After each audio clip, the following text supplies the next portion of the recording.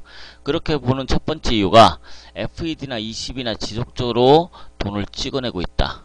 그리고 이런 돈 찍어내는 돈 가치 하락에 대한 진짜 리저브 자산, 금에 대한 중앙은행들에 대한 수요가 증가.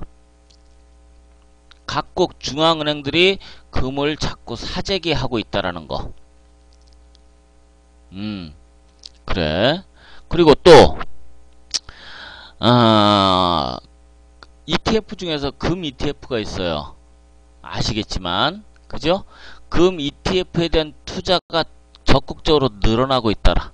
금 보유 수요가 증가하고 있다. 또 중요하죠. 인도가 금을 보유량을 늘리고 있다. 인도가. 우리나라 금 11월 달에 14톤 추가로 매입했죠. 아시죠? 요거는 제가 이미지를 하나 보여드릴게요. 저는 금값 오른다에 얘기를 드리고 싶습니다. 차트는 늘상 보여드렸지만 눌림시 지지라인이 어디고 어디만큼 오면 노려라. 그리고 현물 금으로 직접 투자를 하시는 분들은 길게 볼 생각으로 눌림을 줄 때마다 접근을 하자라는 얘기고요. 그 다음에 종이금이라든지 이런 것들은 단순하게 ETF로 접근하는 분들은 중간에 팔았다 뭐 샀다 하면 돼요. 우리나라 금 보유량입니다. 얼마 안 됐었죠. 2009년에 14톤 밖에 안 됐었어요. 그리고 2011년도에 25톤을 사면서 1500달러 넘어갈 때 샀습니다. 그래서 비난을 좀 많이 받았는데 재밌는 현상은요, 한국은행이 금을 살 때마다 사고 나서 금값이 떨어졌어요. 한국은행이 금 사면 금값 떨어졌다가 치고 올라갑니다. 꼭 그랬어요. 여러분 차트랑 열어서 날짜랑 비교해보면 확인이 될 거예요. 진짜로. 요때 25톤 추가로 사고, 또 요때 또 16톤인가 샀죠? 몇 톤이죠? 16톤 사고, 요번에 11월 달에 말에 14톤을 추가로 샀습니다. 그래 놓고 지금 각 보도는 왜 이렇게 비쌀 때 샀냐? 너네는 왜 쌀 때 살 줄 모르냐? 이런 얘기가 계속 나오고 있어요. 진짜로. 근데 희한하게 한국은행이 금 사면은 떨어지더라. 떨어졌다가 반등이 나왔었습니다. 어쨌든 우리나라 중앙은행뿐이 아니라 각국의 중앙은행들이 금을 매집을 하고 있다. 계속해서 사고 있다라는 거예요. 그래서 금값은 저는 오른다라고 보고 있고, 여유 자금이 있는 분들은 금이든 은이든 현물로 정말 길게 보고 한꺼번에 몽창 때려박지 말고, 어떤 이유에서든 싸다라는 근거는 저는 차트로만 기술적으로 분석을 해요. 그래서 매입을 해 놓으시면 나중에 굉장히 여러분들의 행복감을 줄 거다라는 얘기를 드리고 싶습니다. 계속해서 드려왔던 사항이고요. 계속해서 들어왔던 사항이고, 자, 그러면은 이제 이거 뭐 RC가 왜 이래? 이미지를 또 보여주려 했더니 RC가 이상한 모습을 보여주네요. 다시 한번 열어야 되겠다.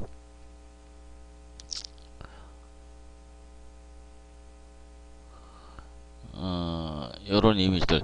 재정적자 문제, 재정적자 전망은 어떻게 될 것이냐라는 거. 현재 1조 6천억 달러 정도 되죠. 1조 6천억 달러.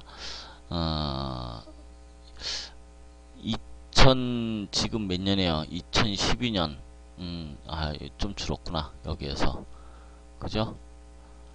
그래서 만약에 재정적자가 이런 네 가지 요인들이 다 해결이 된다면은 이렇게 줄어들 것이다 라고 지금 보고 있는 아이코 더블 클릭이 됐습니다. 쏘리합니다. 그런 거 하고 내가 찾는 이미지가 어디 갔냐?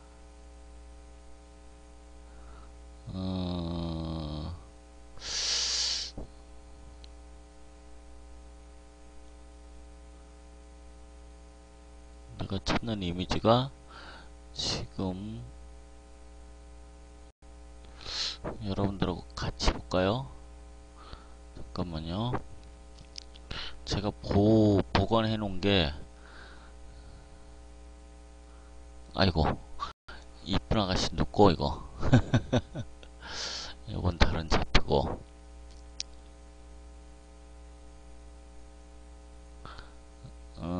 GDP 비율 변화 경제지표 일정 삼성전자 미국 경제성장 발목 잡을 6대 요소라는 거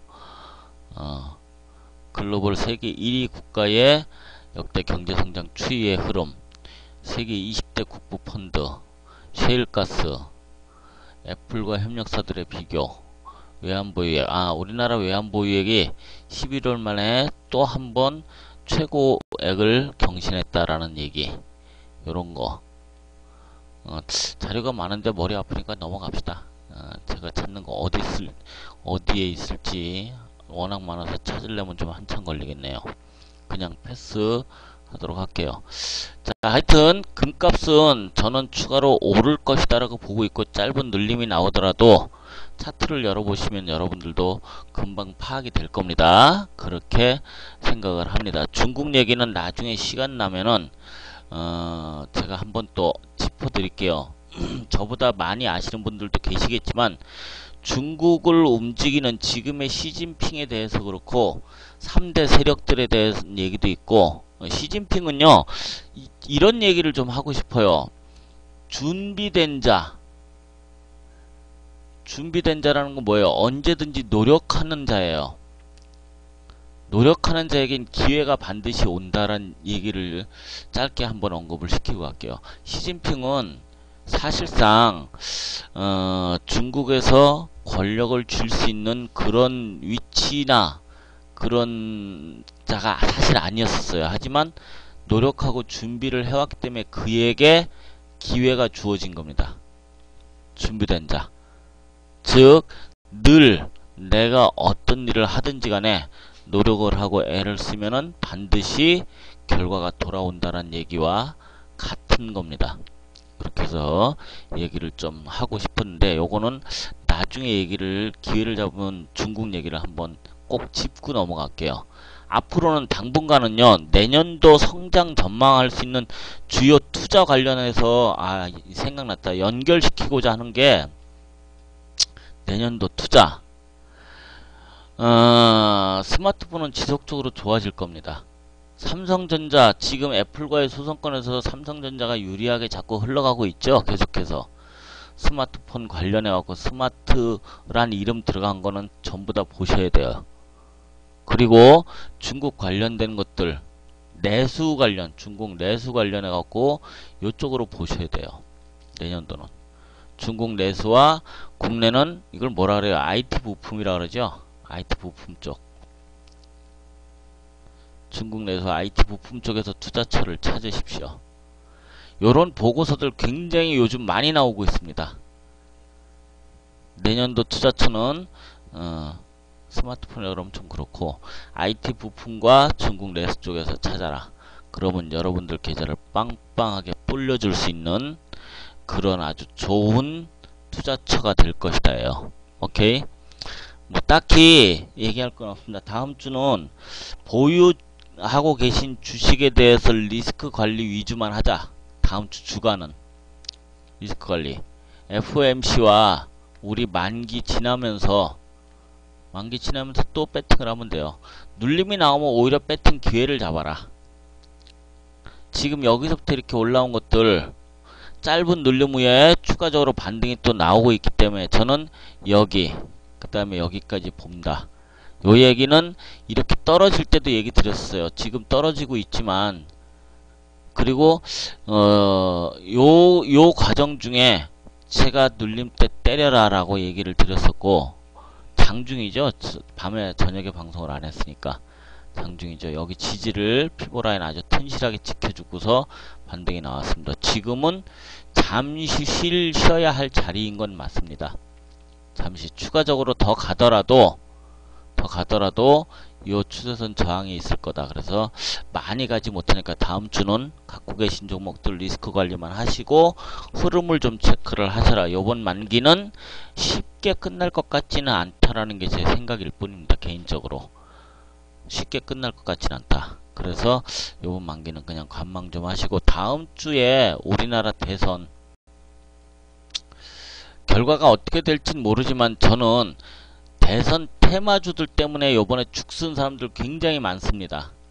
테마주들이 멍박이 때처럼 딱 한 가지로 정해진 게 아니라 이놈 저놈 워낙 수백 개 종목들이 이 테마 저 테마에 엮여서 오르락 내리락, 결과적으로 봤을 때는 몇십 배 올랐다가 내려온 것도 있지만 그쪽보다는 그냥 지금도 변함없이 얘기 드리는 건 대북 쪽이에요. 다른 것들은 다 그냥 패스해버리고 대북 쪽은 지금도 변함없이 얘기를 합니다. 누구가 당선이 된다? 문재인 후보가 당선이, 물론 박근혜 후보도 얘기를 하지만 박근혜 후보는 조건을 달고 있어요. 조건. 그렇기 때문에 패스. 그리고 문재인 후보가 당선이 될 경우에는 대북 쪽은 상당히 긍정적으로 볼 수밖에 없고, 우리나라는요 중국과 주변국이라 했는데 일본은 왕따를 당할 겁니다. 일본은 한동안 패스할 거예요. 계속해서. 지난 지진 이후로 일본은 패스라는 얘기를 제가 굉장히 많이 드렸었어요. 일본 신경 쓰지 마라. 글로벌 장이나 우리나라 장에 영향을 끼치지 못할 거다. 근데 앞으로도 그렇습니다. 일본은 패스예요. 중국이나 그 외 국가들의 북한과의 관계가 개선이 돼야만 우리나라는 자리를 다시 한번 딛고 박차고 올라올 수 있습니다. 그 외 지금 MIT라 그러죠. 브릭스 국가를 떠나서 이제는 MIT 국가 어딥니까? MIT 어딘지 아세요? 찾으세요. 찾아갖고 MIT 국가는 어딘가 한번 판단을 해보십시오. MIT랜다. MIP 미스. 에이 쏘리합니다. MIP에요. 점 하나 있습니다. 여기에 다. MIT는 저 미국 대학 이름이고 가운데는 인도. 무슨 소리 하고 있어. 인도는 브릭스에 들어간 거고. 에이 인도가 아닙니다. 알려드릴게요. 그냥 몽고, 인도네시아, 그 다음에 필리핀이에요. 아시아 국가들. 오케이. 이 세 나라. 이 세 나라의 경제 성장률이 대단합니다. 특히 몽골은 무려 18%의 경제 성장을 보이고 있어요. 18%면 와 어마어마한 겁니다. 인도네시아나 필리핀도 6%대의 경제 성장을 보이고 있습니다. 6%대. 18%면 엄청난 거예요. 작년, 그러니까 지금 현재 2011년도에 17%대, 올해 조금 떨어졌어요. 글로벌 경제가 안 좋으니까 15%, 내년도 18%를 넘기는 경제 성장을 전망치를 지금 목표로 하고 있습니다. 두 자릿수를 꾸준히 이어져 왔어요. 2010년도에 7%대에서 11년도에 17%로 10%나 뛰었습니다. 그리고 꾸준하게 두 자릿수를 유지하고 내년도에는 18%까지 올 것이다. 그럼 그쪽에 투자되는 것들이 뭐가 있나도 굉장히 좋을 것이다. 어쨌든 요 정도로 마감을 하고, 북한 미사일 관련해서는 신경 쓰지 마라. 장중에 얘기 드렸죠. 지난주 계속 북한 미사일 소식은 관심 두지 마라. 우리 장에 크게 영향 안 줄 거다. 아니 웃기네. 우린 지정학적 리스크를 갖고 있어 북한에서 미사일 뻥 쏘면 우리 장 확 밀릴 텐데 아니에요. 이번에 아닙니다. 신경 쓰지 마세요. 미사일 관련해서는 신경 쓰지 마라. 장중에 계속 언급드렸죠. 기억하시죠? 북한 미사일 소식 나와도 우리 장 그렇게 안 밀립니다. 쏜다 그래도. 그리고 북한 미사일 지금 뉴스 오늘 나왔네요. 보니까 못 쏠 수도 있다라는 거. 그쵸? 다 연관이 있어요. 그러니까 북한 쪽 뉴스도 미사일 쪽은 신경 쓰지 마세요. 요번 달은 무조건 G2 국가만 봐라. 얘기 드렸던 대로. G2. 미국, 중국만 보세요. 미국의 FOMC와 재정 절벽. 중국의 부양책이 어떻게 나오느냐. 그것만 보세요. 그 두 가지. 유럽 쪽은 내년쯤에 보시고. 북한은 누가 당선되냐에 따라서 관계 개선이 완벽히 바뀔 겁니다. 자, 시황은 여기서 요 정도로 마감을 하도록 하겠습니다. 요 정도로 마감을 하고 여러분들 보유하신 종목 상담을 해드리도록 할게요. 궁금하신 종목들. 매니저가 지금 누가 있지? 신사 매니저, 열매 매니저, 예, 매니저들이 있으니까 종목 언급하시면 정리해서 적어줄 겁니다. 상담을 원하시는 종목 있으시면 말씀을 해주시기 바랍니다. 잠시 휴식 시간을 갖고 추천 안 주신 분들 추천을 한번 빵빵 때려 주시길 바랍니다. 녹화는 여기에서 종료하도록 할게요. 잠시 뵙겠습니다.